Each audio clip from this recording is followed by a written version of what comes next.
semua, kembali lagi dengan aku Firly di BBB. Nah, di BBB kali ini kita bakal bongkar secara tuntas apa sih rahasia bisnis sukses sampai bisa dapat omset ratusan juta rupiah. Yuk kita simak. Sebelum ngomongin omset, kita harus tahu gimana sih caranya bisnis kita tetap bertahan dalam kondisi apapun. Contohnya saat pandemi COVID kemarin, kan banyak tuh bisnis-bisnis yang akhirnya bangkrut karena tidak kuat dengan kondisi saat kita pandemi, atau kalau kita jualan barang-barang yang viral. Orang-orang akan ramai itu pasti awal-awal aja. Kalau bahasa sekarang sih namanya FOMO. Jadi awal-awal tuh orang-orang bakal beli, tapi lama-kelamaan kalau kita nggak punya inovasi, mereka pasti akan bosen dan nggak beli jualan atau dagangan kita lagi. Terus bagaimana sih kita bisa mengatasi problem-problem tersebut untuk bisnis kita? Nah, perlu kita ketahui sebelum kita berbisnis itu kita harus punya model bisnis yang tepat untuk bisnis kita. Bisnis seperti apa sih yang tepat yang bisa digunakan untuk bisnis pemula? Yuk kita berkenalan dengan model bisnis Canvas atau BMC. Lalu apa sih BMC itu? BMC atau Business Model Canvas adalah suatu model bisnis yang bisa kita gunakan sebelum kita memulai usaha.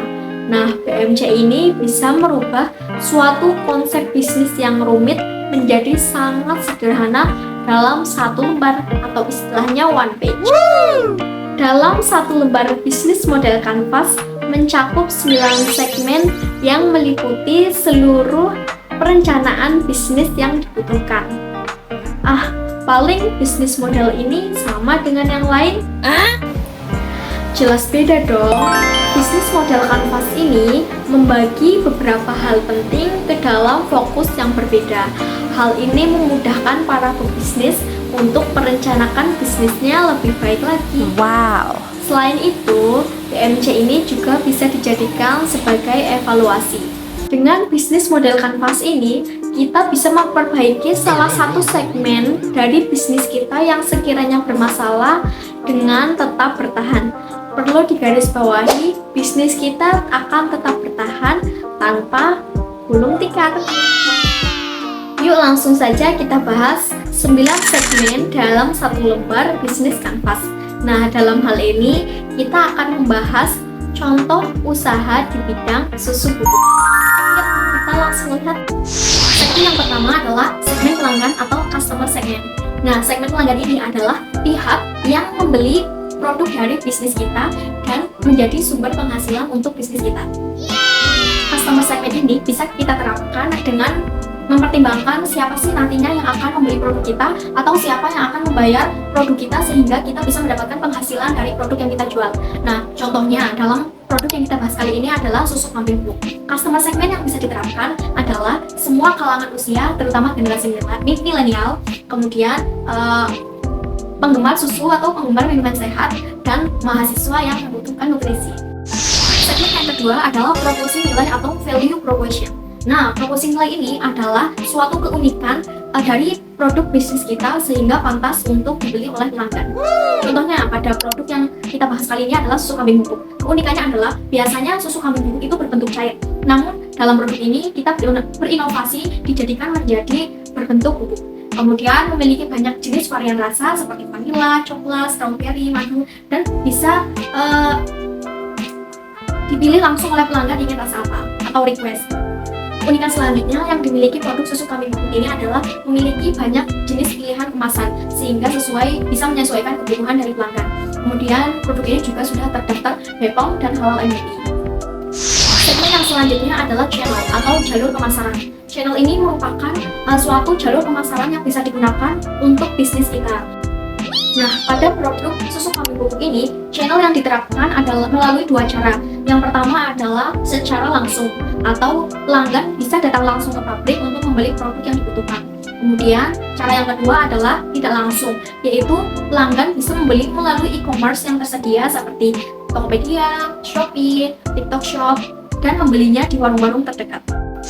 Segmen yang selanjutnya adalah customer relationship atau hubungan dengan pelanggan.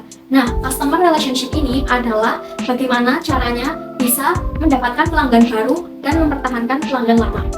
Untuk penerapan pada bisnis susu kambing bubuk ini, customer relationship yang diterapkan adalah dengan mempromosikan lewat media sosial, kemudian mengikuti serangkaian kegiatan yang disediakan oleh platform tersebut, contohnya seperti agenda 1212 di Shopee.